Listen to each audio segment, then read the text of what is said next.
Dela. Primeiramente, eu gostaria de agradecer ao convite e ao esforço das deputadas que fizeram esse requerimento. É um tema importantíssimo para ser debatido por todos nós e enfrentado institucionalmente, né? E essas audiências são uma faceta desse enfrentamento institucional e, portanto, concreto dessas estratégias do mercado de realmente se apropriarem das riquezas que são produzidas por todo o povo, né? No caso, o povo brasileiro. Eu agradeço a todos e enquanto eu ouvia as outras pessoas, eu fiquei pensando assim, como eu faço para simplificar a minha fala?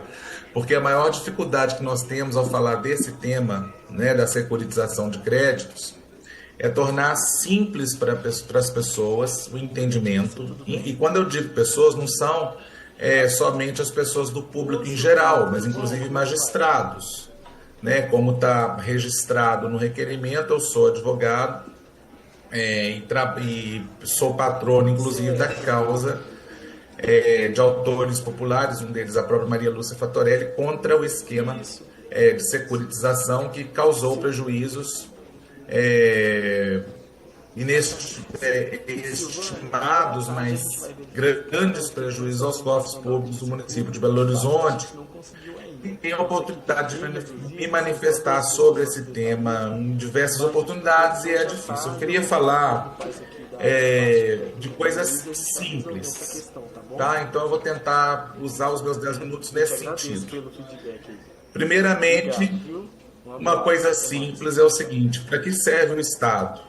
Né? Para que serve o Estado? A gente olha para a Constituição daquele Estado. Então, no nosso caso, o nosso Estado serve para. Nós temos um Estado social, pelo menos intencionado dessa forma na Constituição Federal, então o nosso Estado serviria para dar concretude, especialmente aos direitos sociais.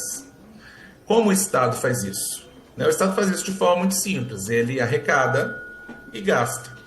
Ele arrecada, então você tem a faceta tributária, que é a arrecadação, e a faceta orçamentária, que é a do gasto desses recursos, com o quê? Se nós espelhamos esse Estado que foi plasmado na Constituição de 1988, esses gastos, obviamente, são para garantir direitos previstos constitucionalmente. Algo muito simples, né? Quando a gente fala de securitização de créditos, uma das maiores dificuldades e que eu, como patrono dessa ação popular, tenho percebido é que os magistrados e outros membros, digamos assim, dos poderes instituídos e constituídos enxerguem aonde exatamente está a fraude que nós denunciamos, né? Nesse tipo de esquema. Por quê? Porque a operação é estruturada de forma que coisas que aconteçam a débito, elas não apareçam nas contas, não é isso? Então, falar de securitização de forma simples é tentar transmitir para as pessoas o seguinte, que elas precisam confrontar de forma bem simples para enxergar os prejuízos aos cofres públicos, entradas e entradas, tá? Ou seja, para você enxergar claramente quais são os prejuízos que o esquema de securitização traz, e no caso de Belo Horizonte trouxe concretamente, você faz um confronto simples entre o valor que deveria ter sido arrecadado se o esquema não existisse e o valor que efetivamente foi arrecadado num determinado lapso temporal enquanto o esquema está em funcionamento. É muito simples, tá? Muito simples. Basta comparar essas duas quantidades, tá? Que a despeito de todas as tecnicalidades e dificuldades que estão envolvidas em tentar explicar para a nossa audiência, em tentar explicar para a nossa população, em tentar explicar, inclusive, para profissionais do direito, né, inclusive altamente qualificados, como magistrados, né, basta fazer essa comparação, tá? No tempo X, era para ter sido arrecadado tantos milhões. mas foi arrecadado somente tantos milhões. Quer dizer, onde está essa diferença? E aí, se as pessoas quiserem prosseguir na investigação do funcionamento desse esquema financeiro, aí nós podemos entrar e desdobrar todas essas tecnicalidades para mostrar a seção fiduciária dos créditos, para mostrar as contas vinculadas, para mostrar outros tipos de garantias que dão um privilégio absoluto ao investidor, digamos assim, na detenção, né, na posse e propriedade desses créditos, tá?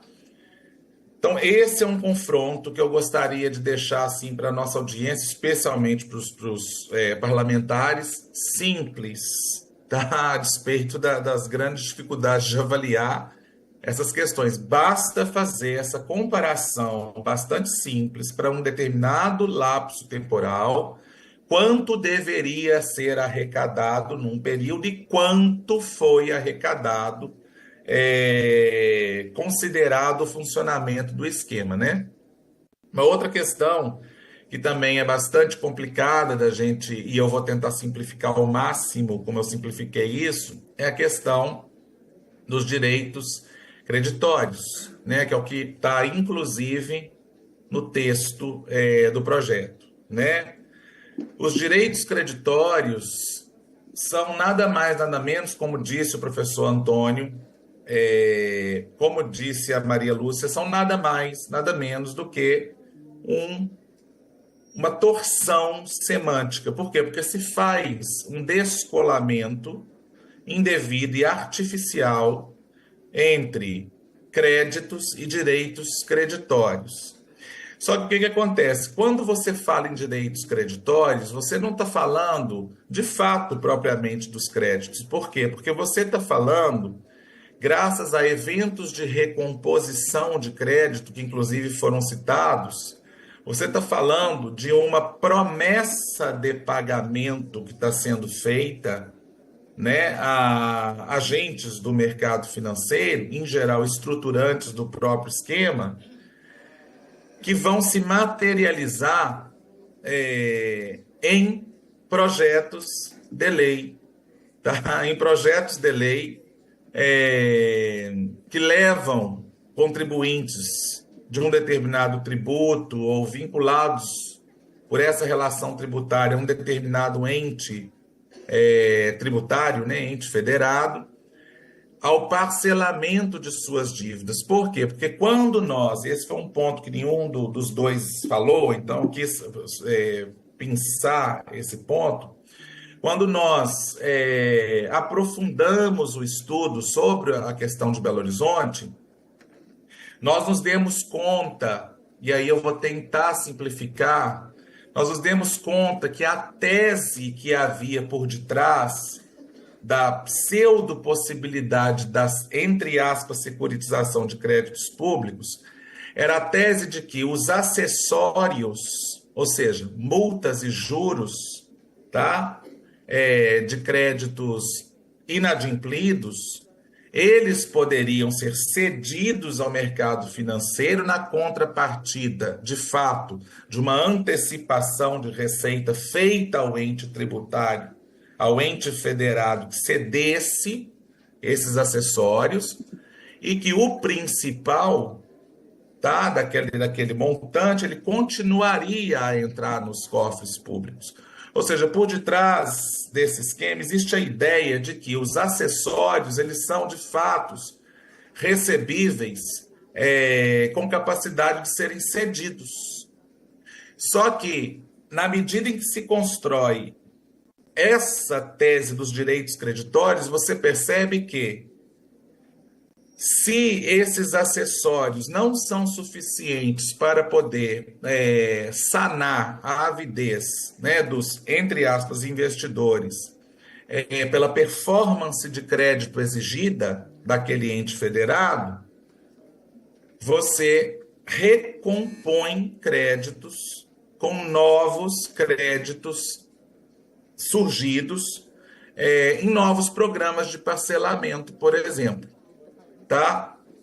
Eu acho que talvez, se ficar complicado para a audiência entender, eu peço que nas perguntas a gente consiga tentar elucidar esse segundo ponto, que ele é um pouco mais complicadinho que o primeiro. O primeiro eu acho que é bem claro. O primeiro que tem que ficar claro para todos é o seguinte: basta fazer um comparativo simples.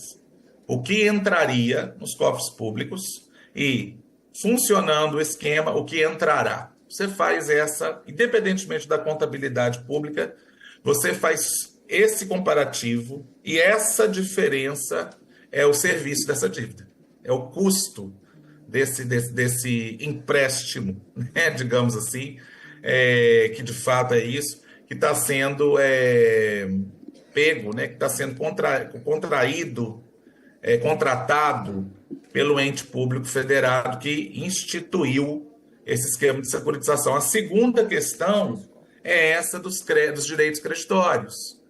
Quer dizer, se houvesse de fato uma cessão pronta e acabada de recebíveis, além dos riscos, como foi dito, ficarem a cargo daquele, o cessionário, ou seja, daquele que recebeu esses créditos, porque numa securitização é assim que deveria ser, e no caso da securitização de créditos públicos isso não acontece, porque o ente federado retém todos os riscos e presta todas as garantias, de forma que o perfil da performance creditícia exigida pelos investidores, ele não tem possibilidade de perda alguma, não há risco. Você ainda tem que recompor créditos caso a cessão que se entende possível nos termos da LRF, é assim que pensam as pessoas que estruturam o esquema, tá? Caso a cessão dos acessórios não seja suficiente para cobrir o perfil de crédito exigido. Ou seja, e isso, no caso do município de Belo Horizonte, foi algo confessado, tá? Nós não estamos falando aqui de uma coisa que, e nós estudando aquela pilha de contratos e documentos, etc e tal, chamamos atenção para um depoimento específico na CPI da Câmara, falamos, opa, peraí, ele está contando tudo aqui, ele está falando exatamente o que se pensou para estruturar esse esquema. Não, os acessórios, e vejam bem, o esquema ele é tão perverso que desses acessórios que se cede para o esquema, se ressalva alguns. No caso de Belo Horizonte, por exemplo, há uma ressalva expressa a honorários destinados à procuradoria do município, tá? Que são acessórios. Ou seja, todos nós sabemos que quando alguém não cumpre com seus tributos, vão incidir juros, multas e honorários, tá? Então, quando se pensou em ceder esses acessórios para a securitização, houve uma ressalva expressa dos honorários. Por quê? Porque a Procuradoria-Geral do município tinha que estar lá como signatário. Então, a Procuradoria-Geral do município, ao ver evidentemente que aquilo ali é um caso de endividamento público extra-orçamentário, inclusive falou, opa, peraí, nossos honorários não, e ressalvam os seus honorários, que são recebidos independentemente, quer dizer, não são cedidos. Agora, as multas e acessórios, conforme entende-se, podem ser cedidos para o mercado, porque o principal vai retornar aos cofres públicos depois de descontados os esquemas, descontados os custos da operação e a performance exigida pelos investidores, né? Então o principal vai voltar. Por isso é que nas contas públicas você não tem nada a débito, sempre a crédito. E uma das coisas que vão falar para defender o esquema é, não, isso aqui gera rendas para o município, isso aqui gera rendas para o Estado. Onde você está vendo débito? Onde você está vendo perdas aqui? Então, para quem avalia isso, é muito importante não procurar esse débito, mas fazer uma comparação simples do que deveria ter entrado e o que de fato entrou nos cofres públicos, que é aí que vai estar. Quer dizer, essa diferença ela vai estar retida com garantia fiduciária em favor dos investidores, em favor das instituições financeiras, antes que o dinheiro ingresse nos cofres públicos. Tá? De forma que aquelas pessoas que vão atualizar a sua situação diante dos entes federados, quer dizer, vão entrar em programas de parcelamento e fazer pagamento de seus tributos na rede bancária, vão ter decotado de forma automática, tá? Aquela parcela que é destinada ao proprietário fiduciário, porque é isso de fato que é, né? Do fluxo de arrecadação tributária, e o restante volta. Então você poderia pensar como essas pessoas assim, não, mas espera aí, eles estão cedendo, os entes federados estão querendo captar dinheiro para suas emergências com base na cessão dos acessórios, ressalvados os honorários. Tudo bem, é possível isso. Maria Lúcia, na fala dela, falou isso: olha, querem ceder, querem, agora cedam com transparência, então. Vamos fazer uma lei que seja transparente, não vamos cifrar nada e não vamos enfrentar a opinião pública, né, e a opinião dos especialistas a respeito do tema, não é isso? Já que querem fazer assim. Tudo bem. Só que, quando eles tentam descolar Para concluir, crédito, direito creditório, eu vou finalizar agora, quando tenta descolar crédito de direito creditório, fica claro o seguinte, que a avidez do mercado, pelo orçamento, na verdade, é tamanha que se prevê eventos de recomposição, ou seja, se por acaso aquela carteira de contribuintes, aquela cartela de recebíveis não tiver uma performance necessária para poder satisfazer ao perfil de crédito exigido, o ente federado se compromete a recompor tais créditos. Agora, o que significa, e aí eu vou terminar minha fala, recompor tais créditos? Significa nos legislativos, tá? Significa nos legislativos aprovar novas leis de parcelamento, tá? Tributário. Para quê? Para que as pessoas possam tentar, ao tentarem acertar suas vidas diante do fisco, gerarem novos recebíveis que possam ser cedidos para pagar os frequentes empréstimos simulados que esse projeto, se for aprovado, vai permitir feito por todos os entes federados. Eu digo assim, e peço desculpa à audiência se fiquei obscuro em algum ponto, eu digo assim que para o nosso orçamento eu nunca vi uma possibilidade mais nefasta. Então, a aprovação disso vai significar, num espaço de talvez 10 anos, o fim do orçamento público, porque é uma pirâmide, tá? E aí, o que vai ser, qual que vai ser o papel do orçamento, que não, né, a manutenção e a concretização daquilo que está previsto na Constituição da República, né? Fica esse questionamento, eu agradeço a todos, desculpa se me excedi no tempo, se fui obscuro em alguns pontos, agradeço e esperamos o enfrentamento do parlamento eficaz, efetivo, concreto contra essa nefasta, infelizmente, esse nefasto esquema financeiro.